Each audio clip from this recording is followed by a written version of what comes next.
Hey guys, Sean here. Welcome to my channel. So it's December and I wanted to take some time to reflect back on my silver stacking journey. I've always wanted to make a video crossing the 1000 physical ounce mark and how I believe all of us can and should have a goal to stack 1000 ounces in our lifetimes. I started getting to silver around 2014 when it was just $17 an ounce and premiums were actually quite low even for the 1 ounce coin back then. You could easily get silver coins at around 5 to 10% above spot easily. But today, it's a whole different situation with the whole world waking up to silver investing and how really important this metal is to the world. And that's the thing about silver, right? We all will learn about this beautiful metal in our own special way. Maybe you've heard about it from your parents, or maybe it's through this very YouTube video. And if that's the case, I hope this video will be the catalyst to finally get you started, right? And the journey to a huge silver stack, a stack that can really make a big difference to your family's life, it all starts with a single silver ounce, right? I kind of get started when a friend at work was going around selling tubes of American Eagles to people in the office, right? At first I thought he was nuts. I've never heard about silver, and seeing this metal for the first time really made me go down a deep rabbit hole to learn more. And what you can see here is over 1000 ounces of pure physical silver, an accomplishment of over 7 years of consistent stacking. And around half of it are actually silver coins. As you can see, we have American Eagles, we have silver maples over here, we have Britannias, as well as Kugrans, which I have not opened it yet. And I really love the coins because they're just so easily stackable and tradable as well. And the rest of my silver stack consists of bars that are anywhere from 10 ounce, that is a 10 ounce Royal Canadian Mint bar, all the way to 1 kilo to the 100 ounce gigantic bars over here. And what I really adore about these bars is the extremely low premiums they have compared to the coins.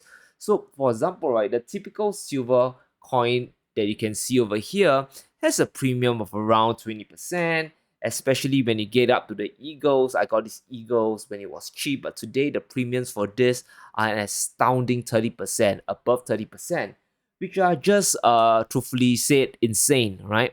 Now the bars, however, have a premiums of below 15%, especially when you move to the kilo bars and the 100 ounce bars. They are just around 5 to 7%, which is amazing, right? You get to stack more silver for your dollar. But let's bring back to the main point of this topic, right? You'll be very surprised how much you can stack over time. And I kind of just started out with just buying 12 ounces a month. Sometimes I would just squirrel away some cash and buy loose coins or save up for 2 months in a row and then get a whole tube, right? And it's kind of exciting to see your stack slowly build up and know that you are saving your money to something tangible that can't be printed from thin air. And what you see here is 7 years of stacking, and I did some calculations and found that my average buying price is somewhere between $19 to $20, right? So with silver hovering around $24 today, I'm in the money, which is great. And I do believe that if you're stacking silver, 1000 ounces is the magical number or a target to really aim for, and it's really achievable even if you have a tight budget, right? And I'm talking about physical silver right now, physical precious metals, and that's the whole point, especially when you are buying precious metals. You want an investment and an insurance asset that's outside of the financial system, that is within your physical reach. You want something that you can hold in your hand in case of a potential financial collapse. And I do believe that once you have established a stack of metals, establish your physical stack first, then you can really go wild and speculate in stocks, ETFs, or even trade the paper silver. And I came up with the number of 1000 ounces not just because it looks good or it sounds cool, but there's actually actual math involved in it. And this number can actually help us when all hell breaks loose scenario happens, or where the silver price really flies up and we can profit from it quite a bit. Now, I'm sure we've heard of stashing away money as part of our emergency fund, and this is where the 1000 ounces of silver comes into play, guys.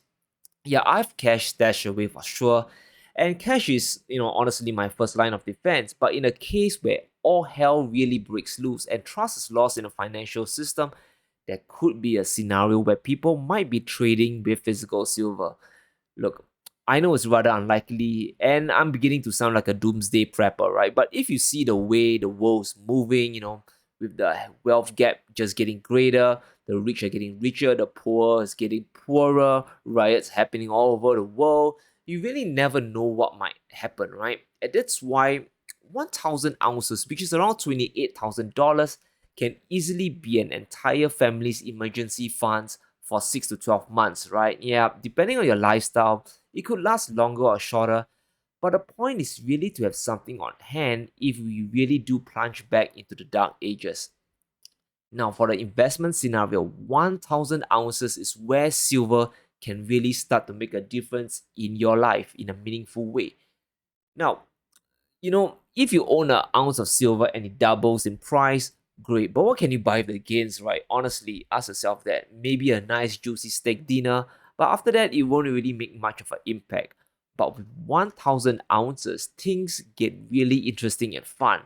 And I personally believe that silver eventually will break past previous highs and smash through $50 easily and eventually reach $100. And when that happens, your 1,000 ounces will equate to $100,000, which is a nice down payment for a family size home. And that is real legacy that you can leave your family or get your first rental property, right? And if you're watching this video, I believe that you can also easily reach 1,000 ounces, and it's not really that hard to attain, right? Like if you can save up 20 ounces a month, which is around $600, give or take, you'll be done in around 4 years, which is not a long time at all, especially if you're young. Now, going forward, will I still be investing into silver? Yes, 100% yes. I'll still be buying silver for the foreseeable future, mainly because of two things, right? And I really want to highlight on these things because I believe that it will just get more severe and the opportunity for silver is still there, especially if you have not established yourself yet, right? You haven't bought anything yet. Now, the two critical things is that the economy, what's happening in the economy gives me the green flag to continue having silver as part of my portfolio, right? Now, the first is obvious, guys. We are still in an inflation crisis, right? Over the last 2 years, the Fed has printed so much money that the M2 money supply has been inflated from 15 trillion to over $22 trillion, right? So that's like a 40% increase in money sloshing around the system, and sooner or later, the chickens will come home to roost. And that's why we are seeing insane inflation numbers everywhere globally, especially in the States and even in Singapore as well, going above 5 or 6%. And it's not that there's more organic demand for goods, right? It's that the dollar is getting more and more worthless every single month, every single year. And yeah, I know we have all heard about the Fed saying that they'll taper, but don't really get fooled with their words. I strongly believe that at its first sign of trouble, they will probably pump in more money into the system to keep the Kool-Aid flowing, right? To keep the cheap money going in. And that's why I really value gold and silver so much, right? You can't really print them, and they have been stores of value for thousands of years. And the second reason is because silver's industrial future has never looked brighter.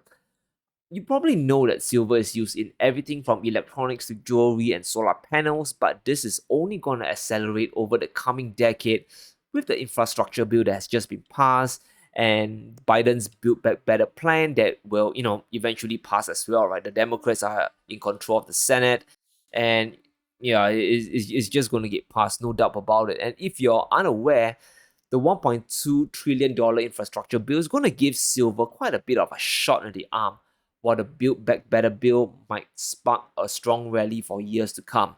And we all know that silver is a strategic metal, that electric vehicles and solar panels needs to function, right? You can't really go green without silver.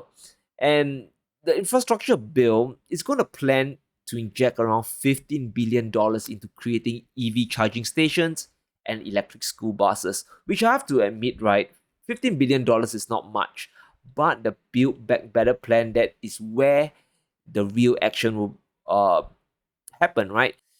The BBB is going to inject around $550 billion into clean energy tech, and that really means that more money will flow into solar panel development and the manufacturing of EV parts.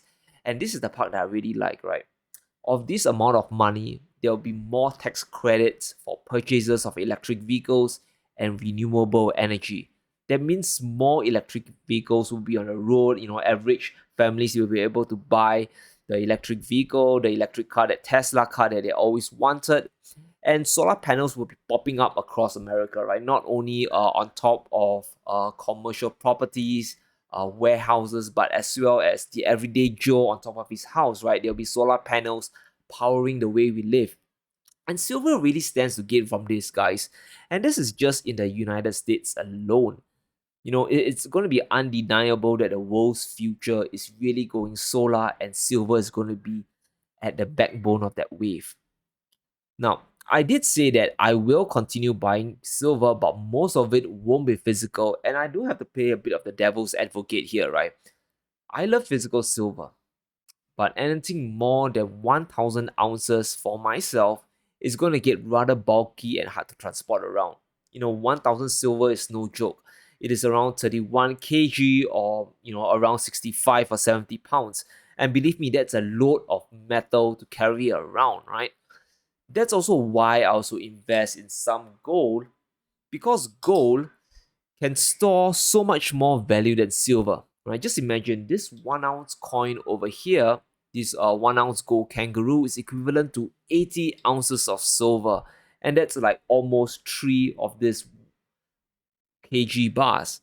And that's why the majority of my ongoing silver will be allocated silver ETFs such as the PSLV going forward, right? And just beyond the weight, there's one more thing about physical silver that kind of pisses me off. As more and more people get into the metal, the premiums are really skyrocketing. And I believe some bullion dealers are taking advantage of this and jacking up the premiums to an ungodly level. I can't really prove this, but if you've been into physical silver, you more or less know what's going on, right? How can a coin that costs around $23 suddenly have a premium of $5 or $6? It just doesn't make sense. The physical costs are getting out of hand. For example, a premium of American Silver Eagle today is around 30%, give or take. That means the price of silver has to rise by 30% after you buy the coin just to break even. And this is how I am going to be playing it, especially today when premiums are so high and I already have my 1,000 ounce stack. I'll simply be buying into PSLV and accumulating silver that way. Once the premiums drop down to a more sane level in the future, I'll just rotate my money back into the silver. But of course, right, if I see good deals that I like, if I go get a coin or buy near spot, then sure, I'll pick up a couple of ounces here and there. So there you have it, guys. I believe that physical silver is one of the core investments, right? That every family should have, and 1,000 ounces is the sweet spot to hedge against the craziness of the world. And if there's something you can really pass down to your children if you don't use it, it's going to be physical silver. So let me know what you think. Are you close to 1,000 ounces, or have you already blown past that limit, right? Do you hold more physical silver, or do you rather prefer the ETS because of the lower premiums? Let me know in the comments below, guys. And if you enjoyed today's video, be sure to smash that like button and subscribe for more gold and silver videos. Thank you all for watching, and I'll see you soon.